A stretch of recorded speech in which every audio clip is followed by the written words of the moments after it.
Thank you, Honorable Speaker. Honorable Speaker, I beg to move that the Excise Duty Amendment Bill, National Assembly Bill number 7 of 2025, be now read a second time. Honorable Speaker, as members will note, this is a very small bill, or short or brief. It's actually almost our 2, 3, 4 clause bill. And is basically correcting an unintended purpose that came out of the tax amendment laws, or the Tax Laws Amendment Act of 2024, since now it's already been assented to as an act of parliament, which had imposed duty at a rate of 25% on imported fully assembled electric transformers, classified under tariff numbers 8504, 1000, 8504, 2100, 8504, 2200, 8504, 2300, 8504, 3100, 8504, 3200, and 8504, 3400. And the rationale behind this fiscal measure, Honorable Speaker, was to afford protection to our domestic assemblers or manufacturers of transformers from undue competition from those who are importing fully assembled transformers into the country. And in addition, Honorable Speaker, also to ensure that the government of Kenya and indeed the Ministry of Energy can assure Kenyans of the quality of transformers that are being assembled locally, since those that are assembled locally or manufactured locally will be done consequent to the standards that have been set by the Kenya Bureau of Standards and also international standards, Honorable Speaker. Concurrently, Honorable Speaker, this was also intended to foster job creation in the country and advancement of technology transfer, as we would now be able to assemble and manufacture these transformers locally, therefore creating local jobs. And therefore, the intended imposition of this duty was to protect our local manufacturers and our local industry.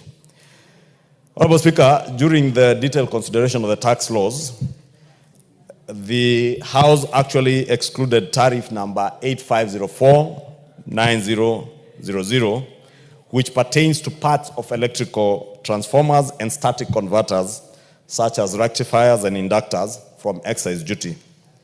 This deliberate exclusion, Honorable Speaker, was undertaken with the express aim of facilitating the local assembly of transformers, a move that, as I have indicated, was intended to also reduce the overall cost of electricity supply to the people of Kenya. And the implication of this decision is that imported parts of electric transformers, which fall under this classification of tariff number 8504-900, are not subject to excise duty. And indeed, Honorable Speaker, this was a commendable measure under the tax laws. However, Honorable Speaker, during implementation of the Tax Laws Amendment Act of 2024, an issue has now arisen or emerged regarding the application of the new excise duty on transformers. And as currently structured, the tax applies to all imported transformers, regardless of their assembly status upon arrival.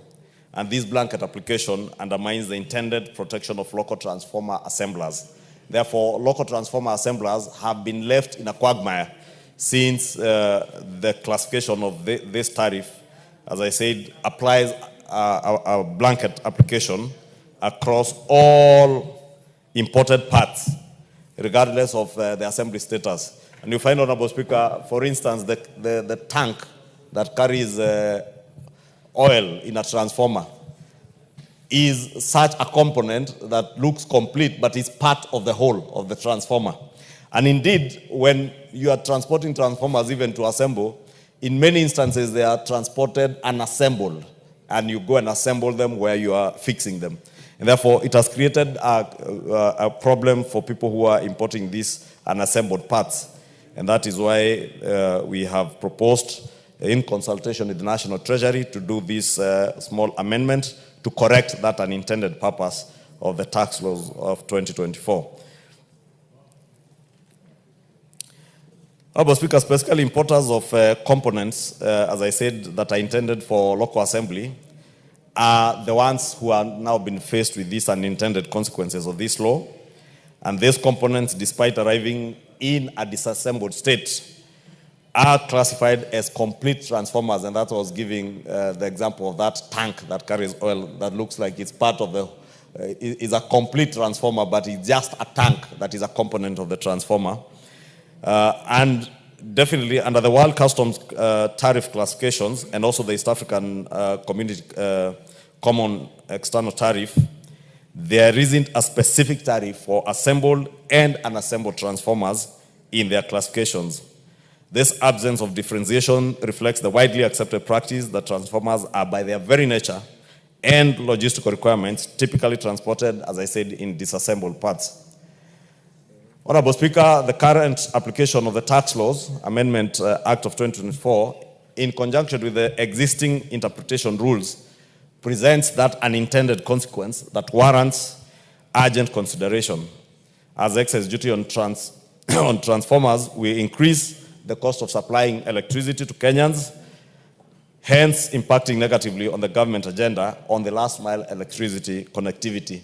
Because, Honorable Speaker, as this unintended consequence would mean then the cost of transformers goes up by at least 25% of that excise duty that was imposed under the tax laws. And this will mean that the program that we have, part of which is also funded by the donor community, on the last mile connectivity, which many members have seen the ministry officials from the Ministry of Energy, and even His Excellency the President commissioning projects around the country on last mile connectivity to ensure that we connect Kenyans, as many Kenyans as possible, to electricity. This will then become more expensive for government and therefore eat up the small resources that we have dedicated or appropriated towards last mile connectivity, and also eat up even the funds that are coming from the donors.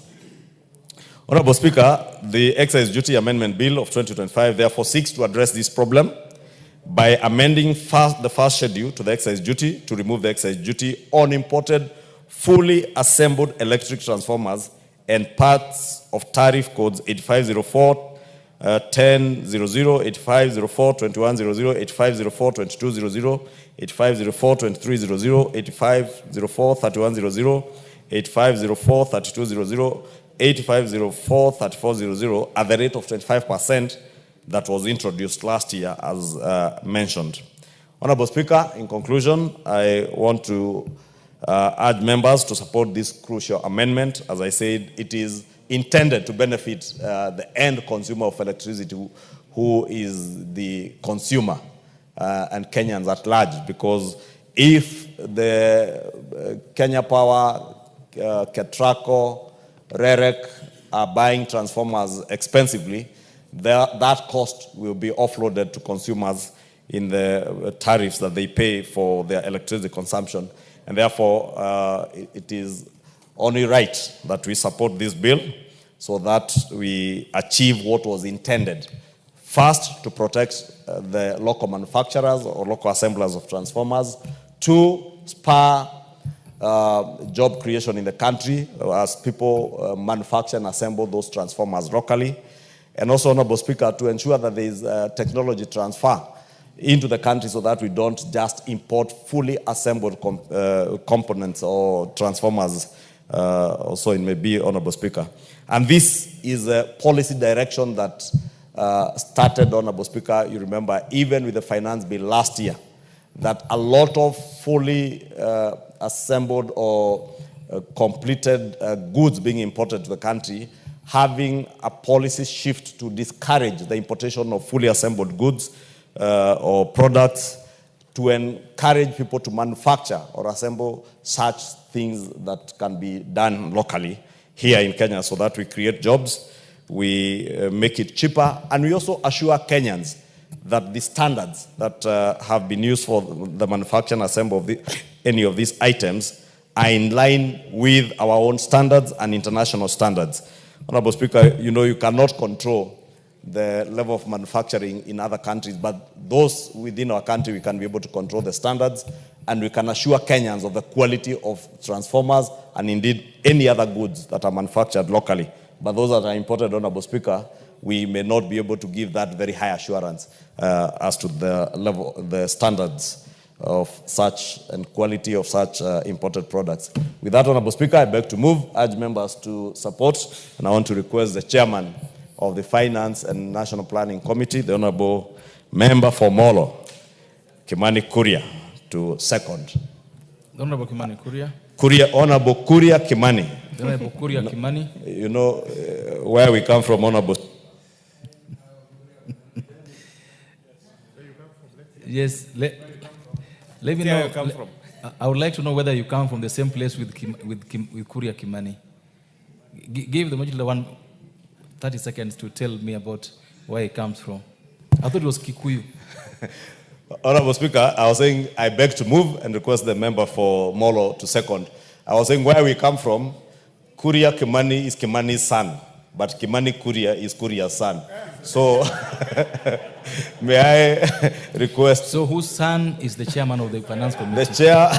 The chair of the Finance and National Planning Committee, Kuria Kimani, then qualifies to be the son of Kimani. But not this Kimani. The Honorable Kuria Kimani, you can speak for yourself on this matter. Thank you, Honorable Speaker, and thank you, our very able majority leader, for moving this excess duty amendment bill. And maybe from where I started, Honorable Speaker, my name is an interesting story. Kimani is not my dad. I am a child of a single mother called Lucy Nduta. But I was named after my grandfather, who was called Francis Kuria Kimani.